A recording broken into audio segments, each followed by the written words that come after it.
दंतेवाड़ा और नारायणपुर की सरहद पर 6 जगहों पर पुलिस और नक्सलियों के बीच मुठभेड़ हुई। बड़ी घटना को अंजाम देने के लिए माड़ की पहाड़ियों में नक्सलियों के बड़े नेताओं का जमावड़ा था। इसी बीच सुरक्षा बलों को इसकी भनक लग गई और साजिश रच रहे नक्सलियों को मुठभेड़ में मार गिराया। जवानों ने 31 नक्सलियों के साथ आधुनिक हथियार मौके से बरामद किए। नक्सलियों के लिए कब्रगाह बने नारायणपुर के अबूझमाड़ इलाके में 28 किलोमीटर लंबी पहाड़ी चढ़कर ग्राउंड जीरो पर एनडीटीवी की टीम पहुंची। देखिए रिपोर्ट।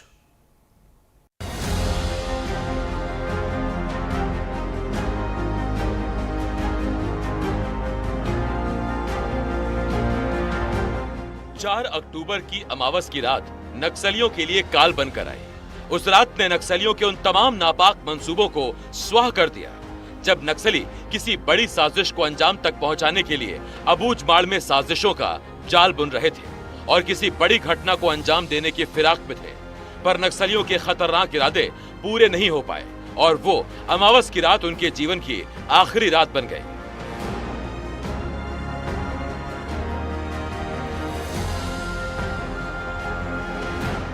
वहीं एनडीटीवी की टीम उस जगह पर पहुंची जहां नक्सलियों को सेना के जवानों ने उस वक्त ढेर किया था जब किसी बड़ी घटना को अंजाम देने के लिए माड़ की पहाड़ियों में नक्सलियों के बड़े नेताओं का जमावड़ा था।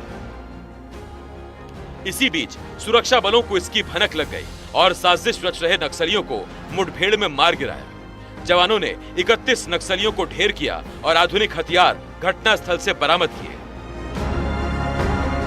8 से 10 किलोमीटर का लंबा सफर तय कर इस वक्त हम माड़ के उस इलाके में पहुंचे हैं जहां माओवादियों को बड़ा नुकसान पहुंचा है।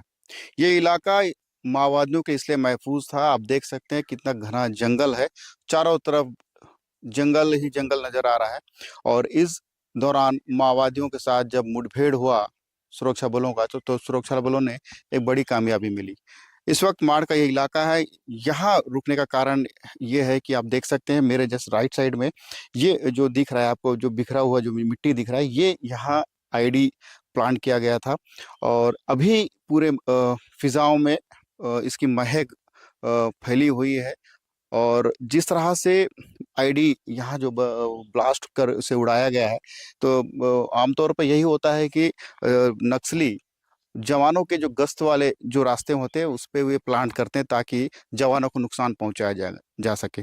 लेकिन यहाँ पगडंडी के जस्ट बाजू में इसलिए भी लगाया गया क्योंकि इस रास्ते पर आगे गांव है, गांव के जो ग्रामीण है इसी रास्ते का इस्तेमाल करते हैं। यही एक कारण है कि पगडंडी के जस्ट बाजू में माओवादियों ने एक आईडी को प्लांट किया था और जवानों को नुकसान पहुंचाने की कोशिश की थी। लेकिन किसी तरह जवानों ने माओवादियों के मंसूबों पर पानी फेर दिया और एक बड़ी घटना को अंजाम देते हुए एक बड़ी कार्रवाई की और जिसमें 31 माओवादियों को मार गिराया गया। नारायणपुर जिले का अबूझमाड़ इलाका ये वही इलाका है जिसे नक्सलियों ने अपनी साजिशों के तार बुनने का अड्डा बना लिया था। वजह है बड़े बड़े पेड़ और घने जंगल जिसकी ओट में छिपकर नक्सली किसी बड़ी घटना को अंजाम देने वाले थे। और यही नहीं, यहाँ नक्सलियों ने रास्ते पर आईईडी भी प्लांट किया हुआ था ताकि जवानों को नुकसान पहुंचाया जा सके।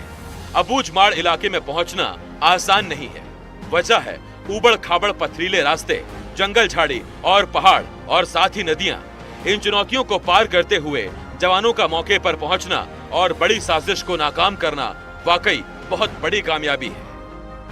थुलथुली और मेंद्रू के जंगल में एक बड़ी नक्सलियों की बैठक की सूचना मिली थी, जिसके बाद सुरक्षा बलों ने एक एंटी नक्सल ऑपरेशन लॉन्च किया और इस ऑपरेशन में दंतेवाड़ा और नारायणपुर जिले के एसटीएफ, डीआरजी और बस्तर फाइटर्स इसमें शामिल किए गए, जिसमें करीब 1500 से जवान उस ऑपरेशन को अंजाम दिया।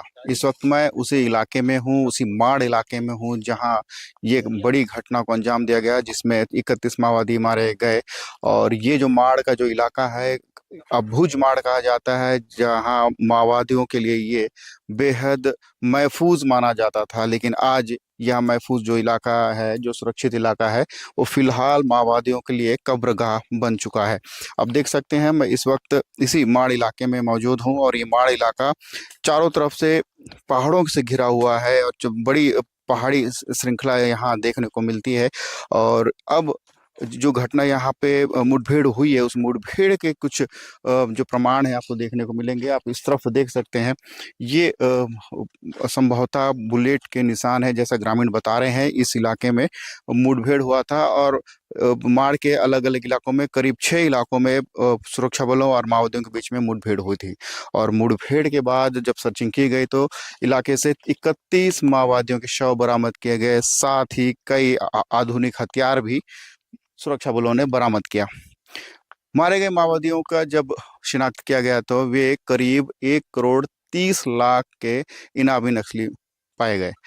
आप समझ सकते हैं जिस तरह से जो आधुनिक हथियार पाया गया, आधुनिक हथियार के साथ जो इंसॉस राइफल AK-47 जो बरामद किए गए, इससे अंदाजा लगा सकते हैं कि किस तरह इस इलाके में माओवादियों का ये कब्जा हुआ करता था, जो जिसे सुरक्षा बलों ने भेदते हुए उस इलाके को माओवादियों के कब्जे से मुफ्त फ्री करा दिया है। लेकिन अब बड़ा जो ये जो एरिया है, हालांकि यहाँ प्रशासन की पहुंच नहीं है, जिसकी वजह से ग्रामीण कहीं ना कहीं प्रशासन की पहुंच से दूर होने की वजह से बुनियादी सुविधाएं नहीं मिल रही। यही वजह है कि ये जो इलाका है पूरी तरह से माओवादियों के कब्जे में आ गया था। लेकिन हालांकि अब केंद्रीय गृह मंत्री अमित शाह ने मार्च 2026 को बस्तर से माओवादियों को खत्म करने का जो दावा किया है, इसी कड़ी में बस्तर पुलिस लगातार माओवादियों के खात्मे को लेकर नए नए एंटी नक्सल ऑपरेशन लॉन्च कर रही है, और जिसमें लगातार सफलताएं भी मिल रही है और माओवादियों को मार गिराया जा रहा है। साथ ही समर्पण की दिशा में भी माओवादियों को मुख्य धारा से जोड़ने का काम किया जा रहा है। हालांकि अब तक जो सफलताएं मिली है सुरक्षा बलों को, इसमें बड़े कैडर के नक्सली मारे गए हैं और बड़ी मात्रा में आधुनिक हथियार बरामद किया गया है। सलीम शेख, दंतेवाड़ा।